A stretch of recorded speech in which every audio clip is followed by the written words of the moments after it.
आणि काँग्रेसचे आमदार रवींद्र धंगेकर यांच्या विरोधात गुन्हा दाखल झालाय। शासकीय कर्मचाऱ्याला शिवीगाळ करणं, कामामध्ये अडथळा आणणं या संदर्भात गुन्ह्याची नोंद केली जाते। शुक्रवारी पुण्यामधल्या गोखलेनगर भागातील पाण्याच्या टाकीचं उद्घाटन करण्यावरनं रवींद्र धंगेकर आणि महानगरपालिकेचे अधिकारी यांच्यात वाद झालेला। काँग्रेस नगरसेवकांना उद्घाटनासाठी न बोलावता केवळ भाजपच्या नगरसेवकांना इथे बोलावल्यामुळे या वादाला सुरुवात झाली।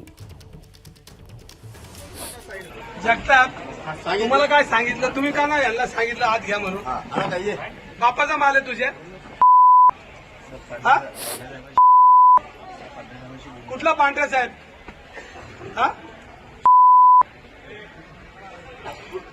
जनरल बॉडीचा ठरवलं नाही करता येत का तुला? होय रे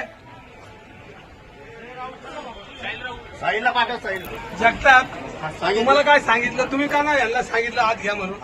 अधिक माहिती देतात आपले प्रतिनिधी मंदार गोंजारी। मंदार, कोणत्या स्वरूपाचा हा गुन्हा आहे आणि काय कारण होतं या सगळ्या शिवीगाळी पाठीमागचं, गोंधळा पाठीमागचं? ज्ञानदा, सरकारी कर्मचाऱ्याला शिवीगाळ करणे आणि सरकारी कामामध्ये अडथळा आणणे अशा स्वरूपाचा हा गुन्हा आहे। पुण्यातील शिवाजीनगर पोलीस स्टेशनला हा गुन्हा नोंद करण्यात आलाय आणि याचं कारण ठरलं ते पुणे महापालिकेकडून पुण्यातील शिवाजीनगर मधल्या गोखलेनगरमध्ये एका पाण्याच्या टाकीचं बांधकाम करण्यात आलंय आणि या पाण्याच्या टाकीचं उद्घाटन शुक्रवारी होणार होतं। खरं तर या पाण्याच्या टाकीचं श्रेय कोण घेणार याच्यावरून या वादाला सुरुवात झाली।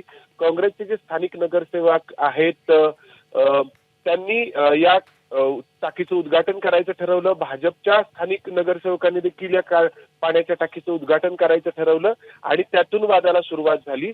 आणि आमदार रवींद्र धंगेकर यांचं म्हणणं होतं की जर दोघंही स्थानिक नगरसेवक आहेत एकाच प्रभागातील तर महापालिकेने ठराव करून दोघांनाही या कार्यक्रमाला आमंत्रित करायला हवं होतं आणि त्यातून हा वाद वाढत गेला। आणि जे महापालिकेचे अधिकारी त्या ठिकाणी उपस्थित होते, अभियंते त्या ठिकाणी उपस्थित होते पाणी पुरवठा विभागाचे, त्यांना आमदार रवींद्र धंगेकर यांच्याकडून शिवीगाळ करण्यात आली आणि त्यामुळे हा गुन्हा नोंद करण्यात आलाय।